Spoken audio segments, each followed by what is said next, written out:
Sorry రాజు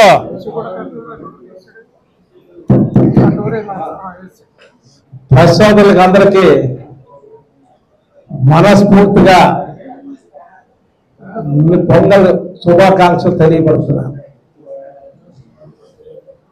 ఎందుకంటే మీకు నాకు ఉండే సన్నిహిత భావాలు వేరు. అన్ని దృష్టిలో పెట్టుకొని మీతో తరచు కలవాలి. ఈ రోజున జనసేన తెలుగుదేశం ఇద్దరు రెండు పార్టీలు కలిసి మీతో ఓసారి ముచ్చరించుకోవాలని చూశాను. సరదాగా పండగ వాతావరణం చేసుకోవాలని చూస్తే ఇప్పుడే పాపం నా బిడ్డ లాంటి వాడు భరత్ వాళ్ళ నాన్నగారు చెప్పారు ఒకసారి నాకు, మీ అప్పారావు గారు మన ఇద్దరు స్నేహం వేరు, నా మావుని కూడా మీ బిడ్డలాగే చూడండి అన్నాడు. ఆ బిడ్డని పాప బిడ్డ అంటాడు, అసలు వడ్డీ వ్యాపారం చేసేవాడికి రాజకీయం ఎందుకంటే బాబు అంటాడు. ఏంటిది వడ్డీ వ్యాపారం మళ్ళీ 3 రూపాయలు ఏదో మాట్లాడుతున్నాడు. ఓయ్ భర్త నీకు ఏదో చెప్తున్నా, 3 రూపాయలు వడ్డీ. నేను ఇప్పటికీ 38 ఏళ్ళ నుంచి వ్యాపారం చేస్తున్నాను. ఎక్కడైనా 3 రూపాయలు వడ్డీ తీసుకున్నానని చెప్తే ఈవేళ నా బిజినెస్ ని క్లోజ్ చేస్తాను. పిచ్చి మాటలు మాట్లాడుకో. మొన్న ఎవరో మాట్లాడాడు, వడ్డీ వ్యాపారస్తులకి రాజకీయం ఏంటంటే, రాజకీయానికి వడ్డీ వ్యాపారం చేయకూడదా? నువ్వేం చేస్తున్నావు? ఆవు భూములను దోసేస్తున్నావు.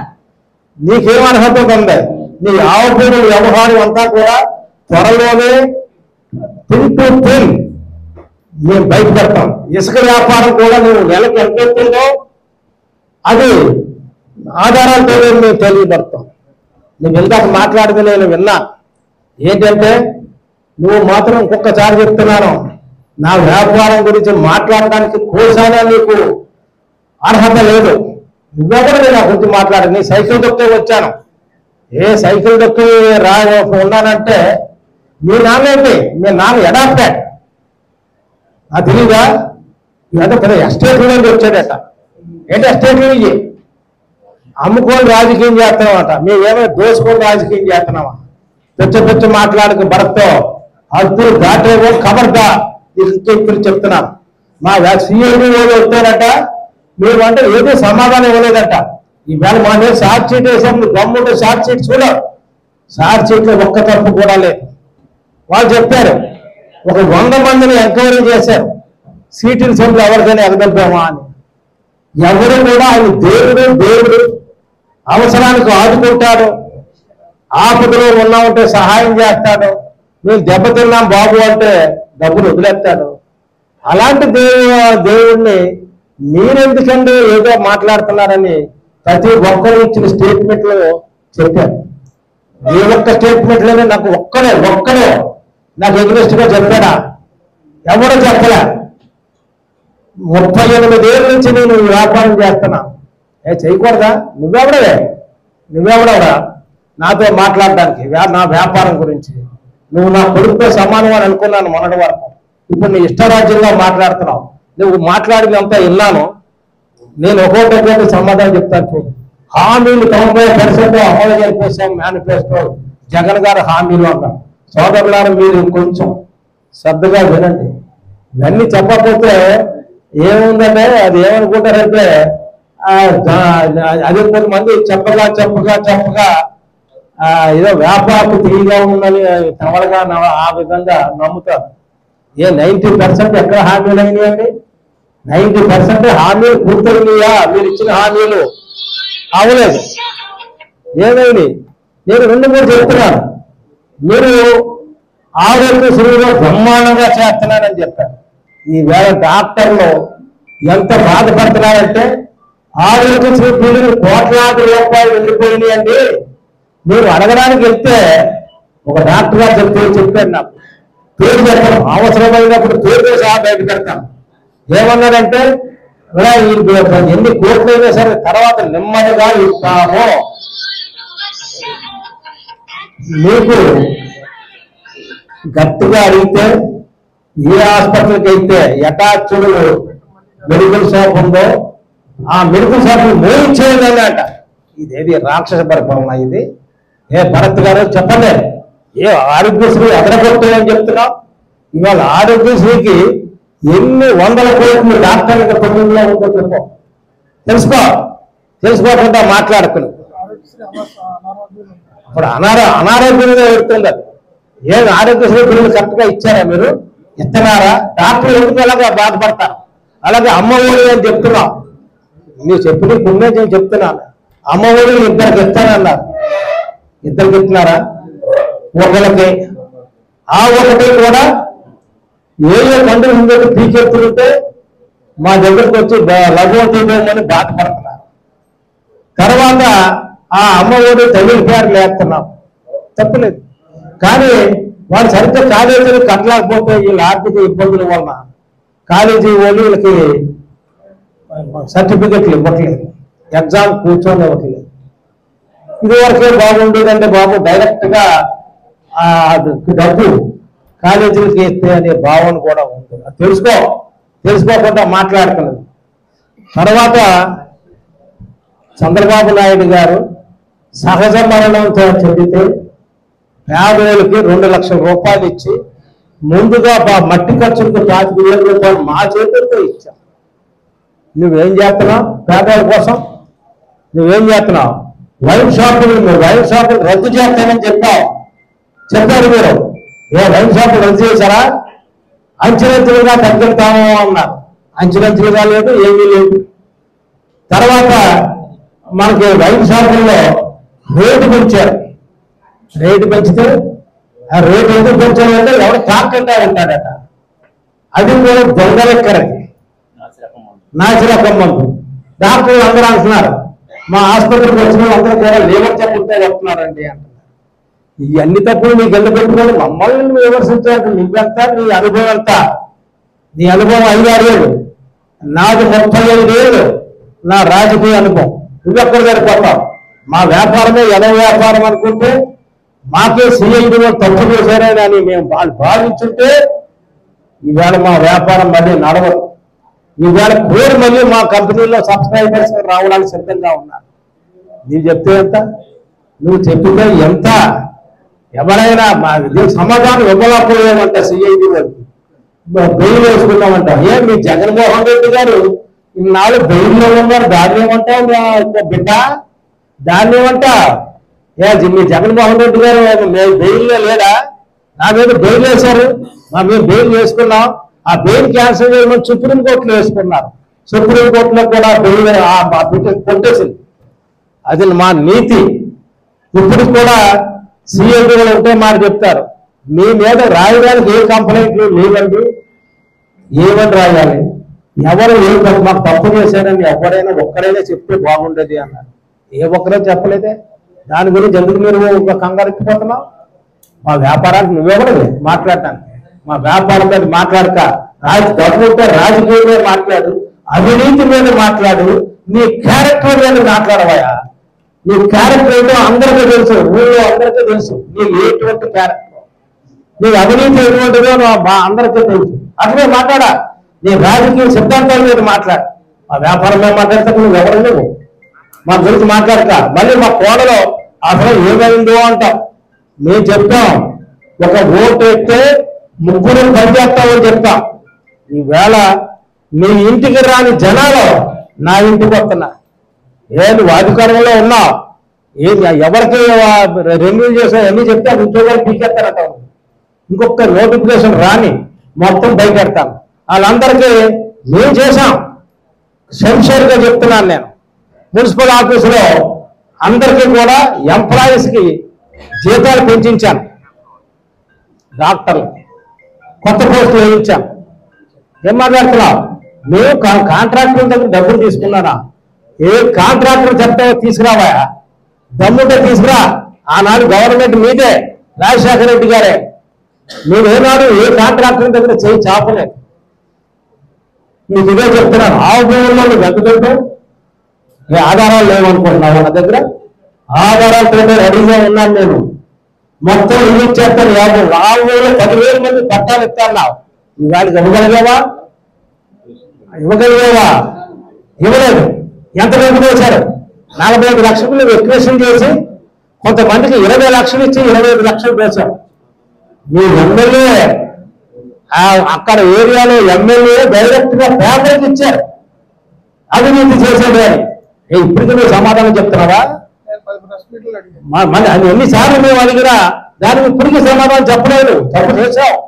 తప్పు చేసావు కాబట్టి అందు గురించి మా కోడల్ని మమ్మల్ని విమర్శించుకో. ప్రజలకి 24 hours అందుబాటులో ఉండే ఫ్యామిలీ ఆదిరెడ్డి ఫ్యామిలీ. అందు గురించే మొన్న ఎలక్షన్ లో మాకు 33,000 మెజార్టీ ఇచ్చారు, నీకు 28,000 బొక్కెట్టారు. ఎందుకెట్టారు? నీ క్యారెక్టర్ తెలుసు కాబట్టి. నువ్వు ఎంపీ దేనికినైనా బిడ్డ నువ్వు 7 నియోజకవర్గాలకు వెళ్ళిప్పుడు అక్కడికి వెళ్ళి తిరుగు. ఏ విధమైన రెస్పాన్స్ అవుతుందో నువ్వు చూపుగా. నువ్వు నిర్దవల్లో పోటీ చేస్తానన్నావు, ఇంకోసారి పోటీ చేస్తానన్నావు, ఎక్కడ కొవ్వూరులో ఏదో అక్కడ ఏదో చెప్పట్లేవు. ఎవరు కూడా అక్కడ అడుగుపెడితే ఈ సంగతి అయితే చూస్తానన్నారు. అది మాకు తెలియదు అనుకుంటున్నావా? నువ్వు రాజమండ్రిలో ముగ్గులెట్టావు. ఏది ఎంపీగా మిగతా 6 నియోజకవర్గాల్లో చేయగలరు కదా. ఏం చేశావు నువ్వు అక్కడ? ఇక నువ్వు చేసింది ఏముంది? డెవలప్మెంట్ అంటే ఏంటి? బిళ్ళలు అంటించావు, రంగులు వేసావు. డెవలప్మెంట్ అంటే మన రోడ్లు బాగోవాలి, తర్వాత డ్రైన్లు బాగోవాలి, తర్వాత పార్కులు బాగోవాలి. మేము మేలుగా అదే కాన్సన్ట్రేట్ చేశాను. నువ్వేంటి డెవలప్మెంట్ అని గంగువేలు ఎత్తుతున్నాము. జాగ్రత్తగా ఉండు, గంగువేలు ఎత్తుకోకూడదు. నీ రాజకీయ అనుభవం అంతా నీకు ఏదైనా పని చేయాలంటే చేత కాదు. ఈవేళ డ్రైన్లు ఎలా ఉన్నాయి? సూరేజ్ ట్రీట్మెంట్ ప్లాంట్ నువ్వు ఒకసారి చూసావా? ఒక్కరోజైనా వెళ్ళి దాన్ని పరిశీలించావా? నేను మొన్న వెళ్ళాను సూరేజ్ ట్రీట్మెంట్ ప్లాంట్. అక్కడ ఆవా ఛానల్, నల్లా ఛానల్, రాటి ఛానల్, ఆ 3 పేర్లు చెప్తే నీకు అర్థం కాదేమో కూడా. ఆ 3 కలిపి ఒక చోట కలుపుతాయి. ఈ 3 కలిపి అక్కడికి వచ్చి అక్కడి నుంచి పెద్ద డ్రైన్ ఉంది. ఆ డ్రైన్లోకి వెళ్ళి ఆ డ్రైన్ నుంచి సూరేజ్ ట్రీట్మెంట్ ప్లాంట్ లోకి వెళ్తుంది. ఆ డ్రైన్ ఎవరి తప్పు ఉందో నీకు తెలుసా బిడ్డ? తెలియదు. అది సగం ఆర్ఎండ్బీ, సగం కార్పొరేషన్. ఆ రోజున అది గట్టిగా సొలిడిఫై అయిపోతే దాన్ని ఎవరు పట్టించుకోకపోతే మేయర్గా నా భార్య నేను కలిపి ఆ ముళ్ళ కప్పంలోంచి వెళ్ళి అదంతా తీయాలంటే ఇది మాది కాదు అని అంటే మీరు చేస్తారా రండి అని చెప్పి అక్కడ కూర్చోబెట్టి అది ఇంకా అది శుభ్రంగా తీయించి ఎస్టీపీ ప్లాంట్ పంపించి అక్కడ దోమలు రాకుండా ఈ ఏమంటారు దాన్ని పౌడర్ బ్లీచింగ్ జల్లించారు. ఆ విధంగా చేశాం. నిన్న అక్కడ మటన్ వాళ్ళకి, మటన్ వ్యాపారస్తులకి అక్కడికి వెళ్తే అక్కడ దోమలతో చచ్చిపోతున్నాం అన్న. ఆ ఎస్టీపీ ప్లాంట్కి వెళ్తే భయంకరంగా ఉంది. ఏదైతే కరెంట్ లేదు, ఏదైతే మేము ఆ డ్రైన్ పెద్ద డ్రైన్ ఈ 3 కలిసి ఆ డ్రైన్ లోకి వెళ్ళి అక్కడి నుంచి ఈ ఎస్టీపీ ప్లాంట్కి వెళ్తాదో అది మళ్ళీ పచ్చగడ్డి పట్టుకొని ఈ పక్క నుంచి ఆ పక్కకి నడిచేస్తున్నాడు. నేను ఉండగానే పూర్వం పరిస్థితి వచ్చింది. అది నీకు ఏమైనా తెలుసా? ఏదో దీని గురించి మాట్లాడుతున్నా. అలాగే ఇక్కడ ఇది మన వాటర్ కలెక్ట్ చేసేది మెయిన్ ఈ పెద్ద అంజేశ్వరం గుడి దగ్గర ఉంటుంది water works, main water works. అక్కడ నువ్వు ఎప్పుడైనా వెళ్ళి విజిట్ చేసావా? మేలుగా నా ఏమంటే సోదరా కొంచెం ఈ అన్ని ప్రశ్నలకి సమాధానం ఇచ్చుకోవాలి. దయించి మీరు కొంచెం ఓపికగా వింటారని మిమ్మల్ని రిక్వెస్ట్ చేసుకుంటున్నాను. ఆ ప్లాంట్కి వెళ్తే ఆ ప్లాంట్ లోపల నీళ్ళలో మలం తేలుతుంది. అప్పుడు మలం తేలుతుంది. ఏది మలం తేలుతుందని మేము చూస్తే ఈ ఇంటేక్ పాయింట్, ఆ ఇంటేక్ పాయింట్ దగ్గర అందరూ కూడా స్కూల్ సైడ్ కూర్చుంటుంటే అది నీరు పైకి వచ్చినప్పుడు అది లాగేస్తుంది. ఏంటి కర్మ అని చెప్పి అప్పుడు కలెక్షన్ పాయింట్ వేరే చోటకి మార్పించి అక్కడ ఎవరైనా మలామూత్రాలు విసర్జించడానికి కూర్చుంటే వాళ్ళని అరెస్ట్ చేయండి చెప్పి గట్టిగా కఠినంగా చర్యలు తీసుకొని నేను అది మంచినీరు రావడానికి అని పెట్టి అప్పుడు ఎస్టీపీ ప్లాంట్లకి ఈ మురుగునీరు ఎలా వెళ్తుంది, అక్కడ కావాలనుకుంటే ఆ పంపుల దగ్గర ఆదురు డప్పారావు అని రాసి ఉంటుంది. నా నిరూపణ కూడా కొన్ని మోటార్లు కొనిచ్చాను. బిడ్డ తెలుసుకోకుండా మాట్లాడుకున్నావు. ఏం చేస్తున్నావు? నువ్వు ఏదో మాట్లాడుతున్నావు. ఇక అన్ని మాట్లాడంటే 2-3 గంటలు తీసుకోవాలి. వీళ్ళ దగ్గరే ఉన్నారు. తర్వాత ఏది బ్లేడ్ బ్యాచ్ గారు వీళ్ళ దగ్గరే ఉంటున్నారని అంటుంటుంటే అవి ఎక్కడా ఏంటి అనే దాని గురించి చెప్పాలని ఒకటి. తర్వాత ఏది ప్లే స్ట్రీట్ హ్యాపీ స్ట్రీట్ అట. ఆ హ్యాపీ స్ట్రీట్ కి పోలీస్ ఆఫీసర్ పేరు చెప్పండి. ఆయన ఏమని అంటే Apparao that is not happy street, that is lovers street అని చెప్పాడు. అని నైట్ 10:30 నుంచి పెట్రోలింగ్ పెట్టి పోసేస్తాను లోపలికి. నేను మధ్యాహ్నం 12 గంటలకు నేను కాకినాడ వెళ్తుంటే ఒక అమ్మాయి అబ్బాయి ఆ తోరలాంటిలో కూర్చొని సరసాలు ఆడుతున్నారు. ఇదాని హ్యాపీ స్ట్రీట్. ఎందుకు జనాలు హ్యాపీగా లేరు? అలాగే ఈటీ స్ట్రీట్ అక్కడ అమ్మాయిలు అంటే ఉద్యోగం చేసుకుంటున్నారట. ఉద్యోగం చేసుకుంటున్నారంటే ఎందుకు చేసుకోడేంటి? ఆ అమ్మాయిల దగ్గర నేను చూస్తుండగా అక్కడ పక్కన నాన్ వెజిటేరియన్ హోటల్ ఉన్న దాంట్లో బ్రాండ్ తెచ్చుకొని తాగుతూ ఆ అమ్మాయి వస్తావా అని అడుగుతుంటే నేను కొట్టబోయాను. ఇదాని ఈటీ స్ట్రీట్. నువ్వేం చేస్తున్నావు? తర్వాత నేను చేసినవన్నీ చెప్తే నువ్వు సమాధానం ఇవ్వలేవు. ఒక రోజు రా, నీ దమ్ముతే ఆదురు డప్పారావు ఎమ్మెల్సీగా ఈ నగరానికి ఎన్ని కోట్లు తెచ్చాడో డబ్బు చెప్తా. నువ్వేం చెప్తున్నావు? ఏదో ఫ్లైఓవర్ అంటావు, అదంటావు, ఇదంటావు. అదే ఇంటర్నేషనల్ మల్టీపర్పస్ ఇండోర్ స్టేడియం 30 కోట్లు నేను అడ్మినిస్ట్రేటివ్ శాంక్షన్ కూడా తెచ్చాను. నువ్వేం చేశారు? నేను అప్పుడు మీకు ఇందాక అంటున్నాడు సోఫా మా బిడ్డ ఏదో అది నోటిఫికేషన్ రాకపోతే చేసేస్తావు. ఎన్నాళ్ళకి నీకు నోటిఫికేషన్ నెల కూడా లేదు. నోటిఫికేషన్ నేనేం చేయలేదేమో, నేను మాట్లాడతాను. అక్కడ కానీ ఆ రోజు టెండర్ పిలిపిస్తే ఆ టెండర్ పడేటప్పటికి ఎమ్మెల్సీ ఎలక్షన్ వచ్చిందని ఆపాను. లేకపోతే అది చరిత్ర నిలబడిపోయేది. ఆదురు డప్పారావు చేసిన పని. అలాగే ఇంటర్నేషనల్ స్విమ్మింగ్ పూల్, ఇవి నేను ఎప్పుడు పెట్టిన ప్రపోజల్స్ ఇవన్నీ. రివర్ ఫ్రంట్, ఇవాళ రివర్ ఫ్రంట్ ఉంటే ఒక వైజాగ్ బీచ్ లాగా ఎలాగో లోపలికంటే పోయేది. ఇవన్నీ కూడా చెప్పుకుంటూ చాలా ఉన్నాయి. అన్ని జీవోలు కాదు, అడ్మినిస్ట్రేటివ్ శాంక్షన్ టెండర్ పిలిచాను నేను అంతే తప్ప. తర్వాత ఈ స్లాటర్ హౌస్ ఇక్కడ ఊరి మధ్యలో ఉందంటే దాని మీద ఏమైనా చేయగలిగావా? ఈ తెచ్చిన డబ్బుని ఖర్చు పెట్టించగలిగావా అని అడుగుతున్నాను. నీ దమ్ముంటే ఖర్చు పెట్టించావు. 4 కోట్లు తెచ్చాను. 4 కోట్లకి వాళ్ళు సగం పూర్తి అవ్వలేదు. ఏమేమి ఆ డబ్బు ఏం చేశారు? నువ్వు ఒక బీసీ వ్యక్తిని సిగ్గుపడాలి.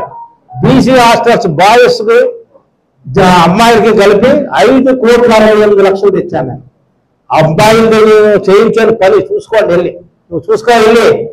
5,68,00,000 అబ్బాయిలు చేశారు. ఇంకా అమ్మాయిలు చెయ్యాలి. వాళ్ళకి రూములు లేక ఒక్క దాంట్లో 20 మంది ఉంటుంటే నేనే వెళ్ళి దెబ్బలాడి ఆనాడు బీసీ మినిస్టర్ అచ్చెన్నాయుడిని పట్టుకొని 5,68,00,000 తెచ్చాను. ఇంకా అమ్మాయిలు చేయలేదు. ఏం చెయ్యాలి కదా, ముందు చేసిన దానికి డబ్బులు ఇవ్వలేదు. ఈవేళ ఏదో పుష్కరాల గురించి మాట్లాడుతున్నాం. పుష్కరాల టైంకి ఎవరున్నారు నాయన ఇక్కడ? నేను లేదు, నాకు సంబంధం లేదు. అయినా పుష్కరాల్లో కాంట్రాక్టర్లకి ఎవ్వరికి ఒక్క పైసా లేకుండా నేను ఎమ్మెల్సీ అయిన వెంటనే చంద్రబాబు నాయుడు గారిని పట్టుకొని వాళ్ళందరికీ కూడా డబ్బులు తెచ్చారు. కాంట్రాక్టర్ ఎవరైనా ఒక పైసా అడిగానేమో చూడే అడిగితే ఈనాడే రాజకీయ సన్యాసం తీసుకుంటారు. కాబట్టి ఒక్కడి దగ్గర వాళ్ళ దగ్గర మొత్తం 67 కోట్ల రూపాయలు తెచ్చి కాంట్రాక్టర్కి ఇచ్చాం. నువ్వేమైనా చేయగలవు అలాంటి? అలాగే మెయిన్ రోడ్లో పోలవరంలో ఉన్న వాళ్ళకి 400 కోట్లు వాళ్ళకి బిల్ పెండింగ్ ఉండిపోతే నేను తెచ్చాను. నువ్వు తేగలవా? ఇప్పుడు పోలవరంలో పెండింగ్ ఉన్న కాంట్రాక్టర్ ఏడుతున్నా, నీ తల్లిండే పడిరా, వాళ్ళ దగ్గర పడికిరా. నీకు పెద్ద ఇన్ఫ్లుయెన్స్ ఉన్నట్లా జగన్ గారి దగ్గర. నువ్వు అందు గురించి ఇష్టారాజ్యంగా ఏమి చేయకుండా ఇప్పుడు ఆ భూముల్లో ఇంతవరకు నువ్వు ఎంత డబ్బు ఖర్చు పెట్టావు, ఎంత ఖర్చు పెట్టి నువ్వు ఎంతమందికి పట్టాలు ఇచ్చావు నాయన నాకు చెప్పు. త్వరలోనే నువ్వు శ్వేతపత్రం విడుదల చేయి దమ్ముంటే. మేము చెప్తాం నువ్వు ఎవరి దగ్గర ఎంతెంత తీసుకున్నావో అని.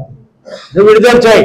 లేకపోతే డెవలప్మెంట్ గురించి నేనేం చేశాను, ఈ 4.5 అవుతుంది నువ్వేం చేసావో రా, ఒక వేదిక మీద కొడతాం, మాట్లాడదాం.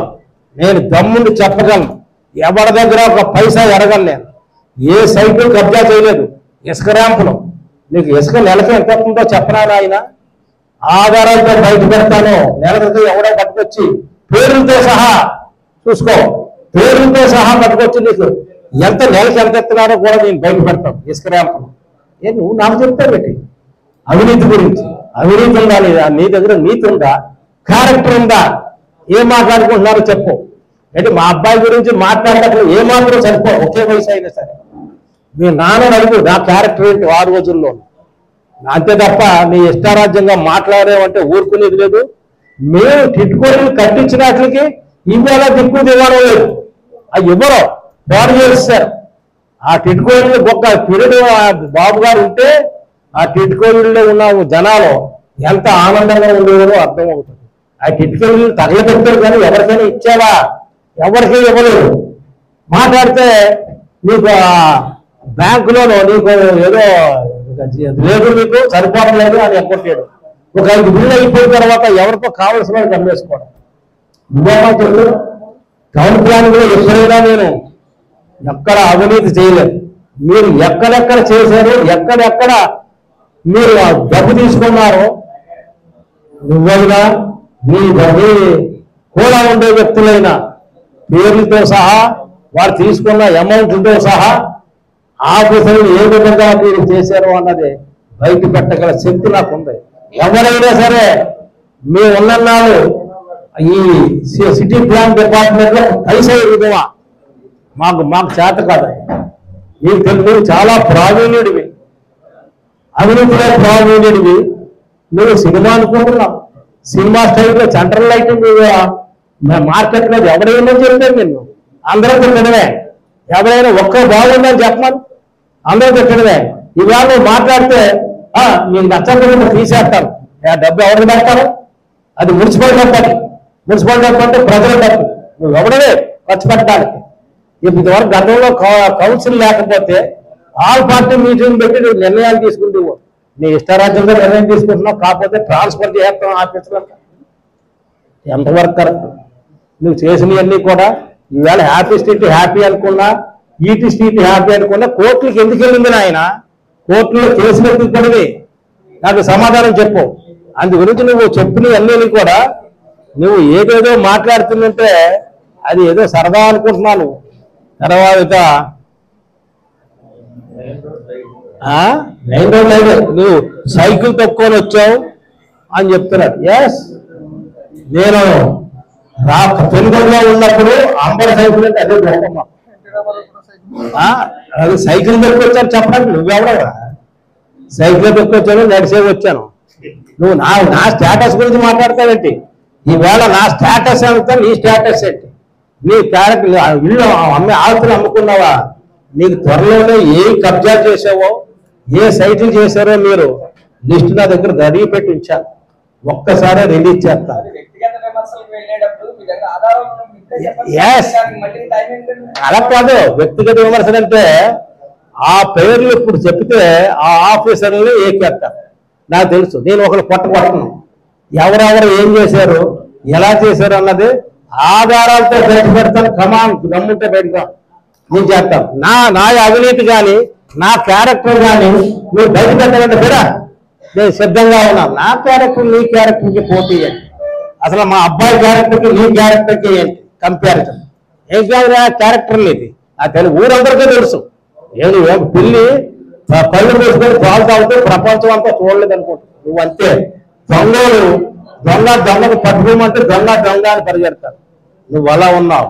వ్యక్తిగతంగా విమర్శలకు వెళ్ళామంటే కబర్దా, నీకు ఇదే చెప్తున్నా. మా డెవలప్మెంట్ అవినీతి నా క్యారెక్టర్ గురించే మాట్లాడే నేను చాలా సిద్ధంగా ఉన్నాను. నేను ఈ క్యారెక్టర్ అవినీతి దీని గురించి మాట్లాడతాను. నువ్వు మాకు మాట్లాడతావు, మాకు చెప్తే పెట్టి మా కోడలు సోదరిమానం అంటున్నావు. కరెక్ట్, సంతోషమే. అందుకే నువ్వు నా బిడ్డ అంటున్నాను నేను.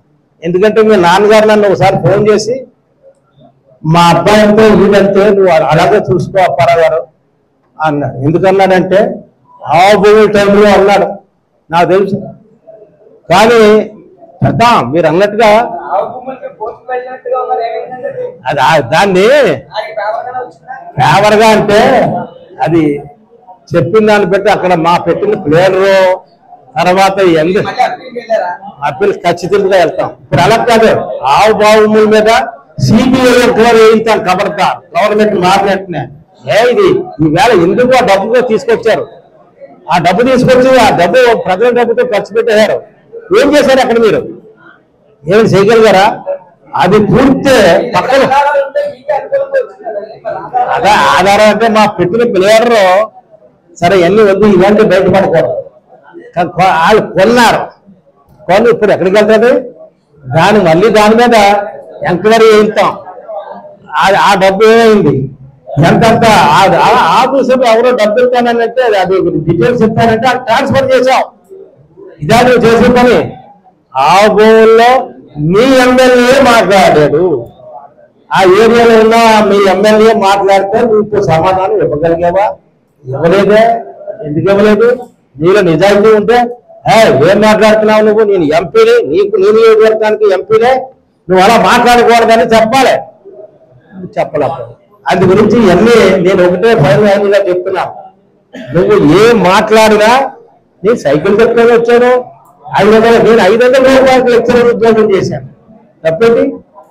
నేను నీతిగా వ్యాపారం చేశాను. తప్పేంటి? ఎవరైనా నా మీద ఒక్క కామెంట్ అయినా చేయగలరా? అవినీతిని చేయలేదు. నిన్న ఆ మేకల కన్యాల వాళ్ళకి ఏంటంటే నేను ఆ 4 కోట్లు పెట్టి స్లాటర్ హౌస్ చెప్తే శంకుస్థాపన చేశాం. ఇప్పుడు మేము చేయలేకపోయాం. ఆ కథల మేకల కథల వాళ్ళకి పవర్ లేదండి. అలా అంటే 4,40,000 పెట్టి మా అబ్బాయి జనరేటర్ కొనిచ్చాడు. ఇది దొబ్బుల సొమ్ము కాదు మిత్రమా బిడ్డ, ఇది మా సొంత స్వార్జితం. 4,40,000 పెట్టి జనరేటర్ కొనిచ్చాం. నువ్వేం చేసావు? నువ్వేం చేస్తావు? నీకు ఉద్యోగాలకు వస్తే నీ ప్రవర్తన ఏంటో చాలా మంది చెప్పారు. ఇక ఇవన్నీ ఇప్పుడు పెడతాను తర్వాత. అందు గురించి నేను నీకు ఇంకోసారి చెప్తున్నాను. మొన్న ఎవరో మాట్లాడుతున్నట్టు 3 సార్లు మేలు చేశారు అంటే పక్క నుంచి ఎవరో పాపం 2,000 కోట్లు దొరికేశారు అంటున్నారు. మరి అంత తప్పు ఉన్నది మేరీ మా ముగ్గురు మేరీ దగ్గర అని అనుకుంటే నువ్వు మేరీ ఎలక్షన్ ఎందుకు పెట్టలేదు స్వామి? ఇన్నాళ్ళు మేరీ ఎలక్షన్ ఎందుకు పెట్టలేకపోయారు? మీ దమ్ముంటే మేరీ ఎలక్షన్ పెట్టాలి కదా. అవినీతి ఉంటే రేపు పొద్దున అవినీతి ఉంటే ప్రజలు యాక్సెప్ట్ చేయరు. నిన్ను ఎందుకు యాక్సెప్ట్ చేయలేదు? రాజమండ్రిలో 28,000 మైనస్. కాబట్టి సోదరులారా, మీ అందరికీ నేను చెప్పేది ఏంటంటే మా వ్యక్తిగతంగా మా ఎమ్మెల్యే గురించి అంటే సరిపోదు. మేము ముగ్గురు పనిచేస్తున్నాం. నేను, మా అబ్బాయి, మా మిసెస్ కూడా పనిచేస్తున్నాం. ఎవరు వచ్చినా ఇంటి దగ్గర 10 నిమిషాల నుంచి నిల్చోలేము. పని చేసి పంపిస్తాం. నువ్వు చేస్తున్నావా? చెయ్యి, చూస్తాం. అప్పుడు ఎవరు ఆదరణ ఏంటో నిరూపిస్తారు ప్రజలు రేపు. అందు గురించి మా వ్యాపారం మీద కానీ వ్యక్తిగతంగా కానీ నువ్వు మాట్లాడడం సరిపో. సుబ్రహ్మణ్యం మైదానం ఎవరు చేయమని అడిగాడు? సుబ్రహ్మణ్యం మైదానం అన్ని మొత్తం మూసిపడేసాం. మూసేస్తే అందరూ ధర్నాలు చేస్తుంటే అప్పుడు నువ్వు వెళ్ళి అవసరమైతే తీసేస్తాను నా సొంత డబ్బుతో అన్నావు. అన్నా ఏ సొంత డబ్బుతో తీసేయవలసిన అవసరం ఏంటి? తప్పు మంచిగా చేస్తే అందరూ ఆదరిస్తారు. నేను సొంత డబ్బులతో తీసేసేవలసిన అవసరం లేదు. నా సొంత డబ్బులతో మళ్ళీ తీసేస్తాను.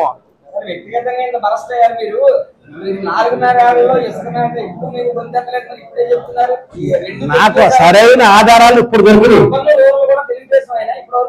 నేను రూరల్ గురించి నేను చెప్పను సార్. నేను ఇసుక చెప్పేదేనండి. ఇసుక ర్యాంపుల గురించి నేను రూరల్ గురించి మాట్లాడాను. అది మీరు ఆ ఏరియా ఎమ్మెల్యేని అడగండి. ఈయన గురువు గారు, భరతం గురువు, ఆయన అడగండి, నన్ను అడుగుతాను. అర్బన్లో ర్యాంపులో ఏనాడు ఆదిరేడప్పారా చెయ్యి చాపలేదు. ఏది ఇక్కడ కాదు, ఇది వాళ్ళందరూ వినండి. సమయం వచ్చినప్పుడే మనం చెయ్యాలి.